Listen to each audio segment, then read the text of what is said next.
राम राम। भारत माता की जय, छत्तीसगढ़ महतारी की जय। आप सभी का मेरे YouTube चैनल सत्य साक्षात्कार में हार्दिक अभिनंदन एवं स्वागत है। भारतीय राजनीति और देश आने वाले समय में ज्यादा नहीं, आप ज्यादा से ज्यादा 10-15 साल मानिए, ये मेरा अपना स्पष्ट मान्यता है या मेरा अपनी समझ है। और ये समझ बनी है महाराष्ट्र के नगर पालिका निगम चुनाव के बाद। भारतीय राजनीति में महाराष्ट्र का जो रिजल्ट आया है और इसके पहले आप मेरे वेस्ट बंगाल के लोकसभा चुनाव का आप आकलन और विश्लेषण सुनना। जब अधीर रंजन चौधरी जी लोकसभा में विपक्ष के नेता 60% मुस्लिम आबादी वाले वोटर्स वाले लोकसभा में लगभग 60%, 50-60% लगातार 5 बार से चुनाव जीत रहे थे, 3.5 लाख वोट तक से जीते थे। लेकिन अभी 2024 के चुनाव में गुजरात से एक नॉन पॉलिटिकल आदमी आता है, यूसुफ पठान,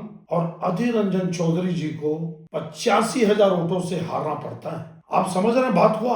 ना बंगाल से मतलब, ना बहरामपुर के गांव से मतलब, ना डेवलपमेंट से मतलब।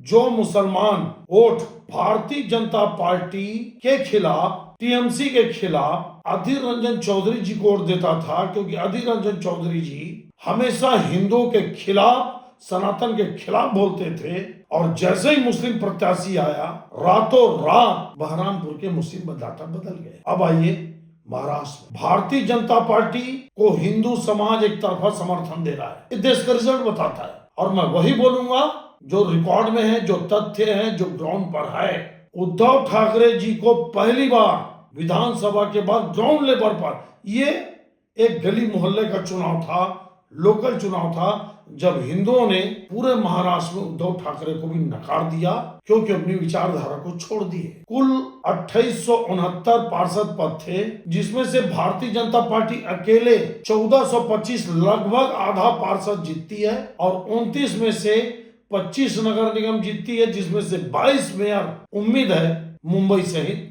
बीजेपी के बन जाएंगे। लेकिन विषय मेरा आज ये नहीं है। विषय ये है कि जो मुसलमान वोट कांग्रेस को, उद्धव ठाकरे जी को, शरद पवार जी को, अजीत दादा पवार जी को, वंचित आघाड़ी को या किसी और को बीजेपी के विरोध में वोट देता था, और जैसे ही मुसलमानों की पार्टी आई, वो मुसलमान कांग्रेस को छोड़ दिया कांग्रेस को, शरद पवार को छोड़ दिया। पिंपरी चिंचवाड़ और पुणे दोनों जगह बुरी हार हुई शरद पवार जी की, और लगभग 0 पार्षद कांग्रेस के। छत्रपति संभाजी नगर में और मालेगांव में, जो नासिक जिला का मालेगांव है, यहाँ पे कांग्रेस एक तरफा अपना मेयर बनाती थी। लेकिन जैसे ही एमआईएम का रुतबा बढ़ा, और आप जान के आश्चर्य होंगे, सुन के समझ के आपका दिमाग काम करना बंद कर देगा कि मालेगांव में एक इस्लाम पार्टी बनती है। इस्लाम पार्टी, और कौन बनाता है? आसिफ शेख, जो कांग्रेस और एनसीपी का नेता है। देखिए आप, पिंपरी चिंचवाड़, ठाणे,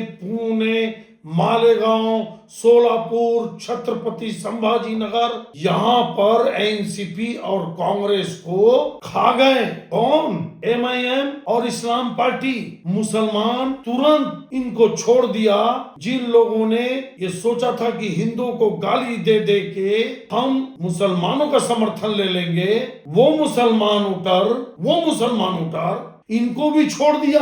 अब आप बताइए कि 70 सीट है शायद मालेगांव में, और इस्लाम पार्टी, देखिए उसने नाम भी कितना बढ़िया रखा। चूंकि इस्लाम नाम लिखना था, तो उसने अपना फुल फॉर्म लिखा, Indian secular largest assembly of Maharashtra. 35 seat Malegaon में। और सेकंड नंबर में कौन? ओवैसी की पार्टी, 21 सीट। अब आप बताइए। और हिंदुओं का वोट लेगा एकनाथ शिंदे जी, भाजपा को 2 वोट और शायद कांग्रेस को 3 वोट। अब आप बताइए। देखिए, मुसलमान समाज डेवलपमेंट पर वोट नहीं डालता, मैं सबकी बात नहीं कर रहा हूँ, लेकिन इस मुसलमानों ने जो वोट डाला महाराष्ट्र में, मैं उनकी बात कर रहा हूँ। वो डेवलपमेंट पे नहीं, वो देश की भावनाओं पे नहीं, वो देशभक्ति पर नहीं, वो अपने धर्म की राजनीति पर वोट डाला है। और जैसे ही उनकी ताकत बढ़ी, उन्होंने कांग्रेस, एनसीपी, शरद पवार सबको छोड़ के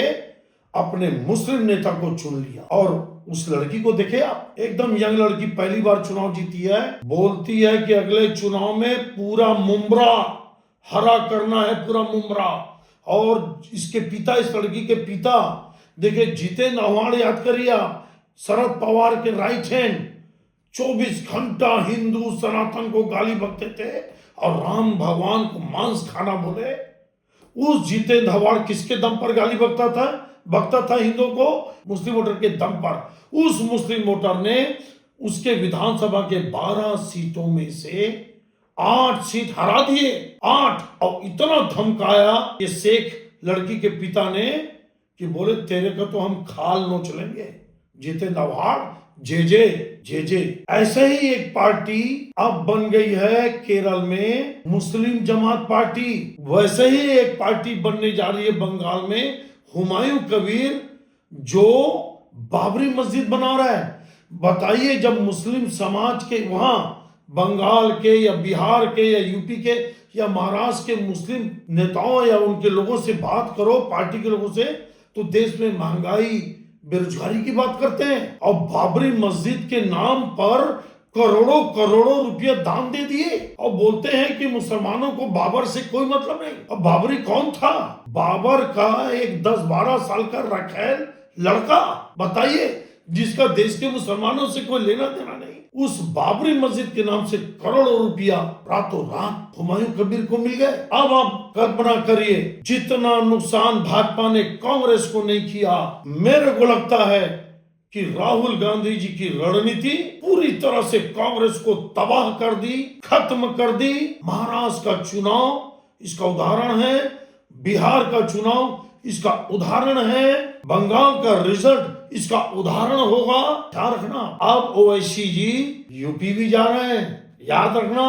अब आपके सामने सिर्फ एक ही बात ध्यान रखिए कि बीजेपी तो खुल के हिंदुओं की पार्टी मानी जाती है या हिंदुओं के पक्ष में बोलती है, लेकिन राहुल गांधी जी सनातन, हिंदू, प्रभु राम सबको अब शब्द बोल के, उल्टा सीधा बोल के, उनका अपमान करके, ये सोच के कि मुसलमान हमको एक तरफा वोट देगा, आज दो राह पर खड़े हो गया राहुल गांधी जी। देख लीजिए आप, 2869 पदों में से मेरे को जो पता है, मैं गिना नहीं हूं, 250-260 सीट कांग्रेस जीती, मात्र 3000 मान लो, उसमें से 250 पौने 300। कहां बीजेपी 1425, 399 एकनाथ शिंदे। और जो कांग्रेस 30-40 साल मुंबई जैसी महानगर में आसपास की सभी सीटों बुरा नतीजा, मीरा भाईंदर, ठाणे, कल्याण डोंबिवली, पुणे, पिंपरी चिंचवड़,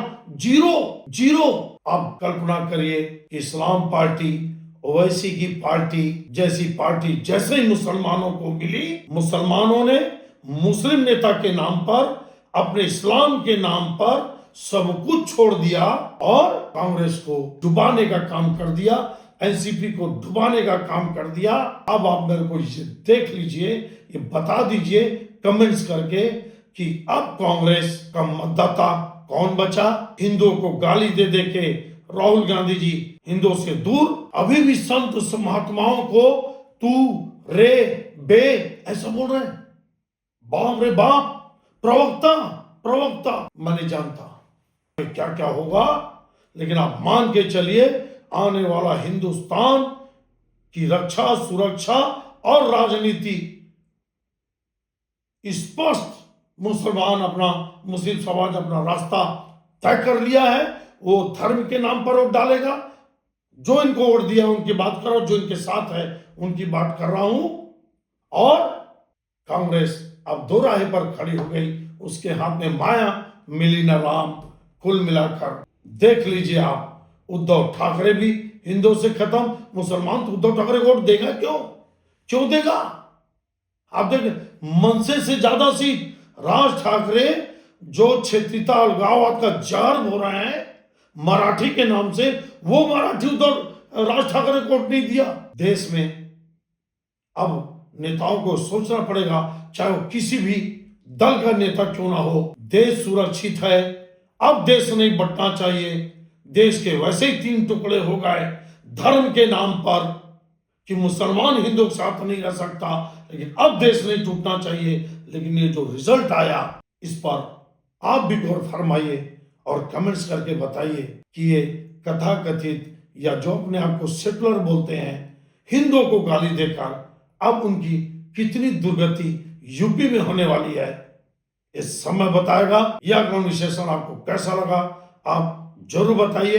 अच्छा लगने पर आप मेरे सच से साक्षात्कार चैनल को जरूर सब्सक्राइब करिएगा, शेयर फॉरवर्ड करिएगा। धन्यवाद। जय हिंद, जय छत्तीसगढ़।